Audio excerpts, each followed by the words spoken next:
Okay, now we have here the another classification or another type of your somatic gene therapy. So we have here your in vivo gene therapy.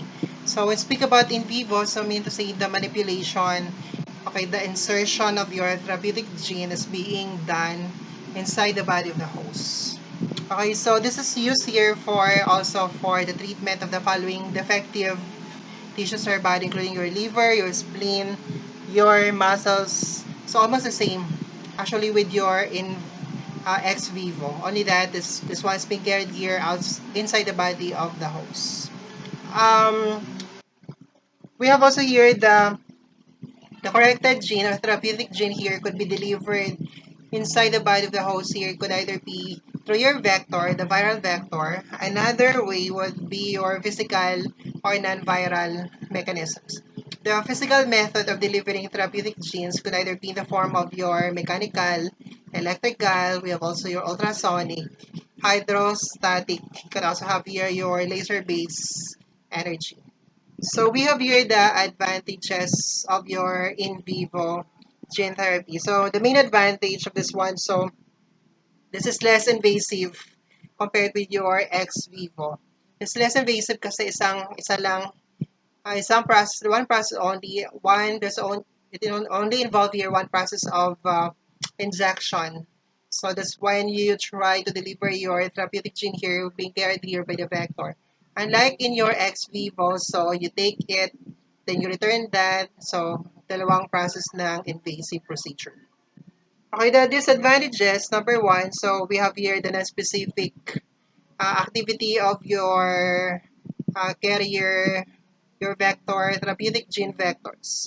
What I mean by that is because here you're expecting that when your vector carrying the therapeutic gene is being injected to the body of the host, you are expecting that, for example, if you are just correcting for your liver tissues lang, so dapat itong si vector natin, pupunta doon sa liver lang natin. But of course, since you are trying to introduce that one inside the body of the host, pagdating sa katawan ni body of the host, hindi natin alam kung doon talaga siya pupunta. Kung hindi siya pumunta doon or pumunta siya sa ibang tissues natin, it try to cause here either disorder or it might cause here some toxicity. So that's become the problem with that. Another one, it try to elicit here an immune response. So what do you mean by eliciting an immune response? Since you did not cross-match, you did not check if that one is compatible or not with your host tissues and including here your therapeutic gene, which is a foreign gene that you are giving to the patient. You don't have the assurance here that they are compatible.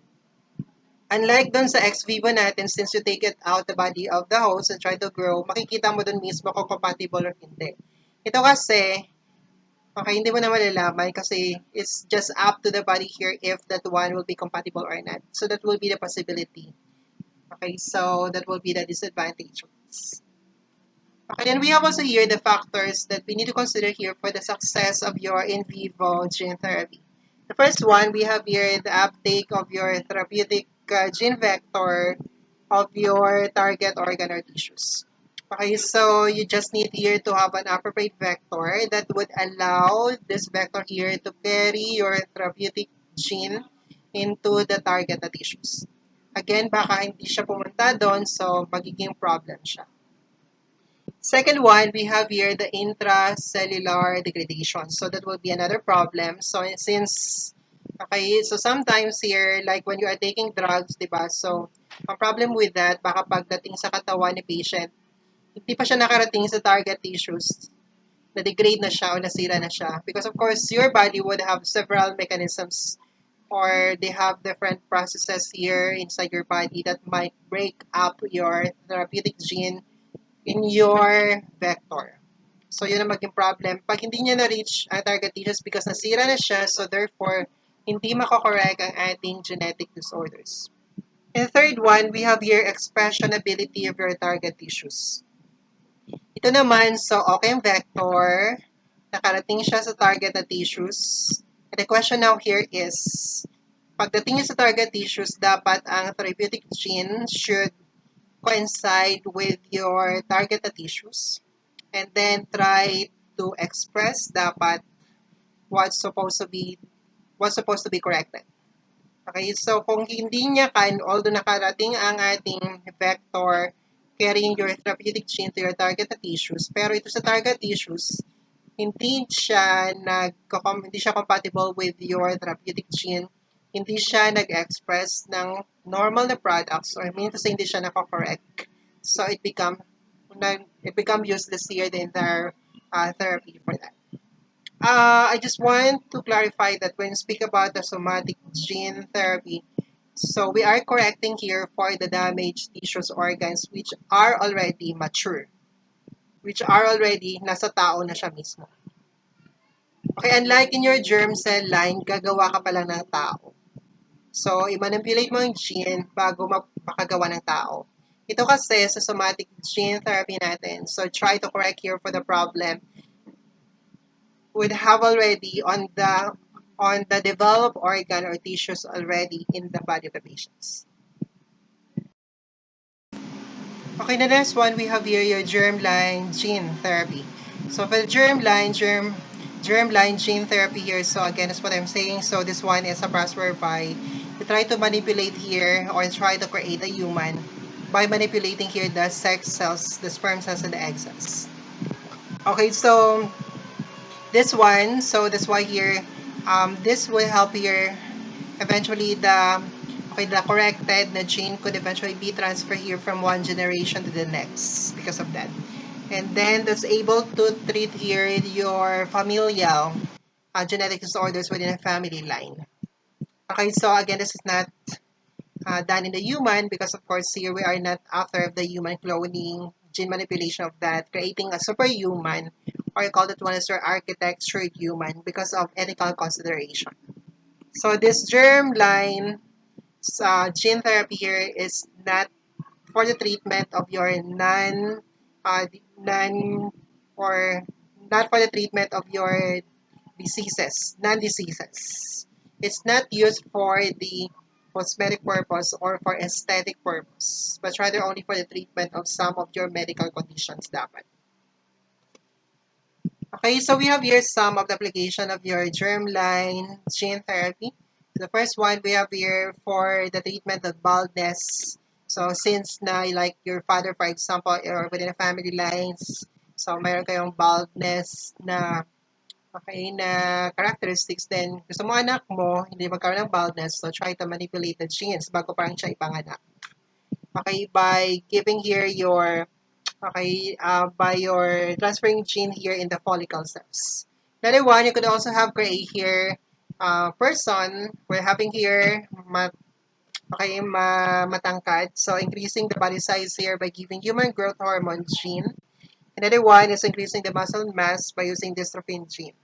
Okay, so that's your germline gene therapy. Again, this one is not supported. It's not approved here by medicine scientists in our country. Or simply it's already a type of your human cloning na ito.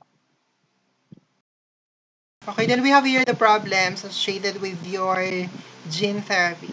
So the first one we have here your gene therapy, your short-lived lang kanyang effect or response. And the patient require here multiple gene transfer or multiple gene therapy.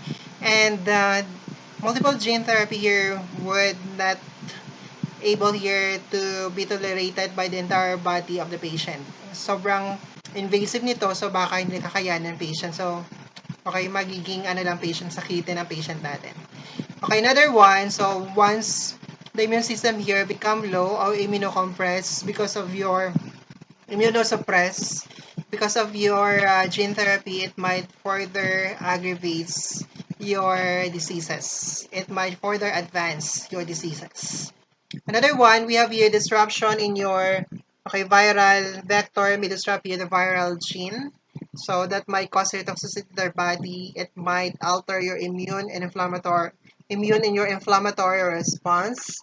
Another one would have here the gene control and targeting mechanisms. The fourth one, so overexpression of your therapeutic genes result here to your oncogenesis or oncomin to say cancer. Magkakaroon siya ng magiging cancer-inducing gene siya, and it might result here to the cancer production to the patient. Another one, it might also result here to the production of your as a product which has having this too much missing the proteins, too much missing with the enzymes because of the overexpression of your gene, therapeutic genes given to the patient, it might create there another disorders. So another one, so we have your slotting here of therapeutic gene to your wrong target, especially if that one is your in vivo. Okay, so mahirap ito since baka hindi niya na-reach ang target, the desired target, but it go to other part of your body. It might cause here some disease. 7, so other gene may be accidentally delivered to the cell. And last one, okay, the activated virus. So when speak about the activated virus, attenuated virus. So when speak about the activated virus, just like your vaccine. So you are having that natawag na attenuated the vaccine or attenuated the virus.